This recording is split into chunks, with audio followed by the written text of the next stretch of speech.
ISIS में भर्ती क्यों हो रहे हैं पढ़े लिखे लोग? आतंकी बनने की वजह क्या है? आइए जानते हैं इस वीडियो के माध्यम से। आतंकवाद का कोई धर्म नहीं होता, कोई जानबूझकर आतंकी नहीं बनता। आतंकी तो भटके हुए नौजवान हैं जो बेरोजगारी और गरीबी की वजह से आतंकी संगठनों का दामन थाम लेते हैं। बीते कुछ वर्षों से अपने कथित बुद्धिजीवियों या फिर कुछ डिजाइनर पत्रकारों के मुंह से ऐसे न जाने कितने जुमले सुने होंगे।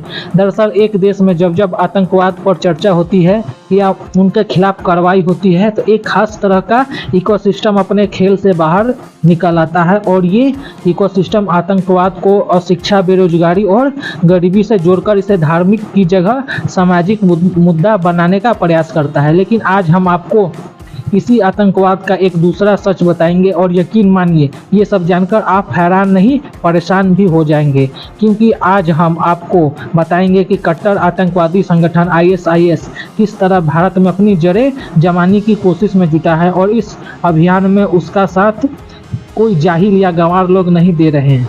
गजवा ए हिंद के उसके मिशन में पढ़ी लिखी आलिम माने जाने वाली बिरादरी भी शामिल है। पढ़े लिखे लोग क्यों बन रहे आतंकी? राष्ट्रीय सुरक्षा एजेंसी एनआईए ने महाराष्ट्र के पुणे से अदनान अली नाम के एक डॉक्टर को गिरफ्तार किया। जी हाँ, ये डॉक्टर है। डॉक्टर अदनान अली पर खूंखार आतंकी संगठन आईएसआईएस के लिए काम करने का आरोप है। डॉक्टर अदनान अली के घर की तलाशी के दौरान जांच एजेंसियों को इलेक्ट्रॉनिक गैजेट, आतंकी संगठन आईएसआईएस से जुड़े संबंधित कई दस्तावेजों के साथ दूसरी आपत्तिजनक सामग्री भी मिली। एनआईए की शुरुआती जांच के अनुसार डॉक्टर अदनान अली सरकार आईएसआईएस के लिए युवाओं की भर्ती का अभियान चला रहा था। इसके अलावा वे अपने दूसरे साथियों के साथ भारत में आतंकी हमले की साजिश भी रच रहा था। एनआईए ने डॉक्टर अदनान पर देश की एकता, अखंडता, सुरक्षा और संप्रभुता को नुकसान पहुंचाने और भारत के खिलाफ युद्ध छेड़ने की साजिश रचने का आरोप लगाया है। एनआईए ने किया आईएसआईएस नेटवर्क का भंडाफोड़। महाराष्ट्र आईएसआईएस नेटवर्क के मामले में ये अब तक की 5वीं गिरफ्तारी है। राष्ट्रीय जांच एजेंसी ने खुफिया जानकारी के आधार पर इसी वर्ष 28 जून को मामला दर्ज कर अपनी जांच शुरू की थी। शुरुआती जांच में पता चला कि महाराष्ट्र में आईएसआईएस का एक बड़ा नेटवर्क सक्रिय है जो इस खुखार आतंकी संगठन के मंसूबों को भारत में फैलाना चाहता है। जिसके बाद एनआईए ने मुंबई, पुणे और ठाणे में छापेमारी करते हुए 4 संदिग्ध आतंकियों को पहले ही गिरफ्तार कर लिया था। अदनान से पहले गिरफ्तार हुए इन संदिग्ध आतंकियों की पहचान मुंबई के ताबिश नासिर सिद्दीकी, पुणे के जुबैर नूर मोहम्मद शेख उर्फ अबू मुसैब, ठाणे के शर्जील शेख और जुल्फिकार अली बरोदावाला के रूप में हुई। स्लीपर सेल को दी जा रही DIY किट। एनआईए के अनुसार ये 4 आतंकी देश की एकता, अखंडता, सुरक्षा को तोड़कर भारत के खिलाफ साजिश रचने में लगे थे। इसलिए मुंबई और महाराष्ट्र के स्लीपर सेल तैयार कर रहे थे। यही नहीं, शुरुआती पूछताछ में ये भी पता चला ये लोग कई और लोगों को अपने साथ शामिल कर चुके हैं और उन्हें IED बनाने और हथियार चलाने की ट्रेनिंग भी दे चुके हैं। एनआईए के अनुसार इन संदिग्ध आतंकियों ने IED और हथियार चलाने की ट्रेनिंग देने के लिए DIY यानी कि डू इट योरसेल्फ नाम की एक किट तैयार कर रखी थी और इस किट को वे अपने स्लीपर सेल को बांटते थे ताकि वे किट के जरिए खुद ही IED बनाने और हथियार चलाने की ट्रेनिंग ले सके। एक डॉक्टर कैसे बन गया आतंकी, आइए जानते हैं।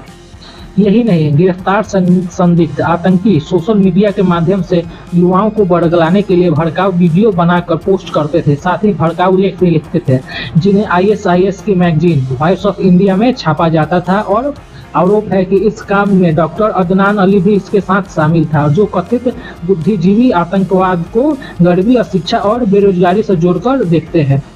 उन्हें आज ये भी जान लेना चाहिए कि डॉक्टर अदनान अली न तो गंवार था न ही बेरोजगार। वो एक बेहद नामी डॉक्टर है और उसने वर्ष 2001 में पुणे के विजय गवर्नमेंट मेडिकल कॉलेज से MBBS किया था। वर्ष 2006 में उसने इसी कॉलेज में एनेस्थीसिया पर मास्टर्स यानी MD किया। इसके अलावा उसे अंग्रेजी, हिंदी, मराठी, जर्मन जैसी भाषाओं का भी अच्छा ज्ञान है।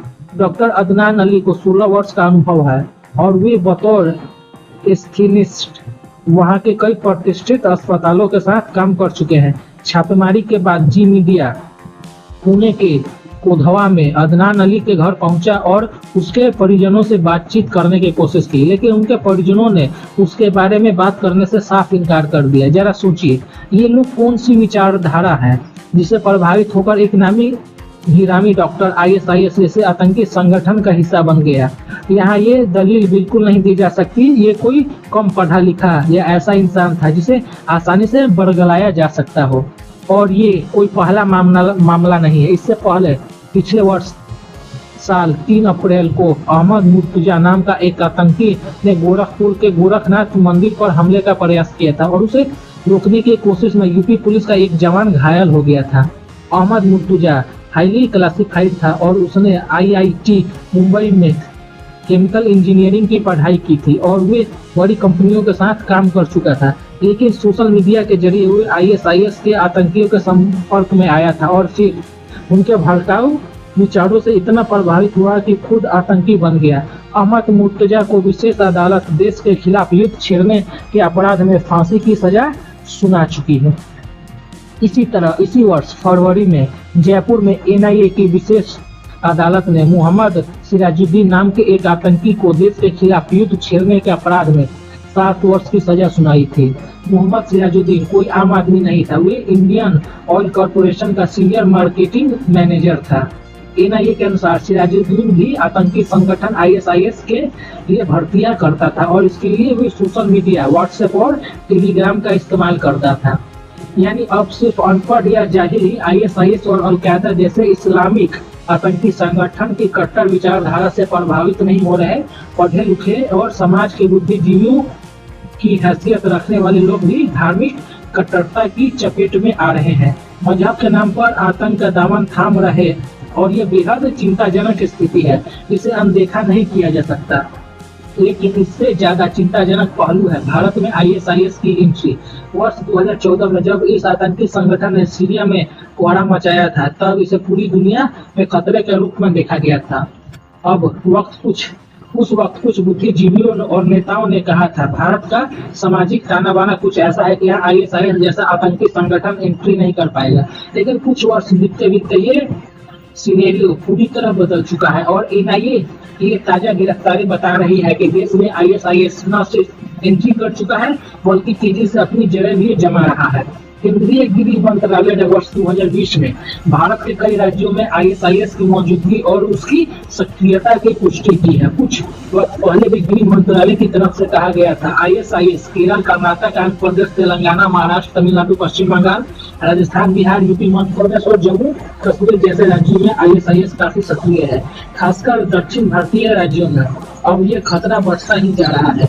संयुक्त राष्ट्र की एक रिपोर्ट में भी भारतीय युवाओं में कट्टरपंथ के प्रसार की पुष्टि की गई थी। इस रिपोर्ट में कहा गया था कि ISIS और अलकायदा कई मेंबर कर्नाटक और केरल जैसे राज्यों में मौजूद हैं, जो कि इस्लामिक चरमपंथी मानसिकता के शिकार है।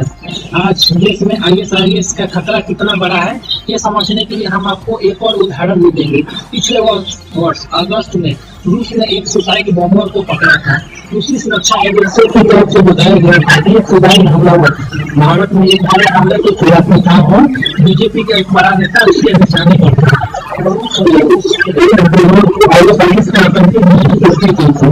ISIS अफगानिस्तान और पाकिस्तान में पहले से सक्रिय है, अब उसके निशाने पर भारत है।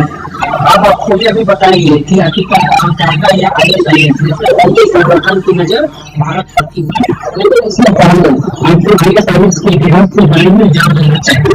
ISIS यानी Islamic state of Iraq and Syria की शुरुआत इराक में हुई थी। अमेरिका के साथ हुई लड़ाई और सत्ता के खतरे के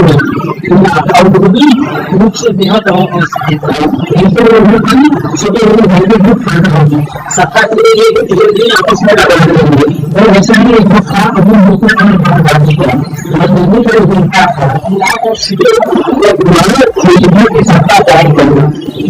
दरअसल खलीफा दुनिया भर के मुसलमानों का सर्वोच्च बादशाह हुआ करता था, लेकिन पहला विश्व युद्ध के बाद हुकूमत समाज के अंत के साथ ही खलीफा सत्ता का भी अंत हो गया।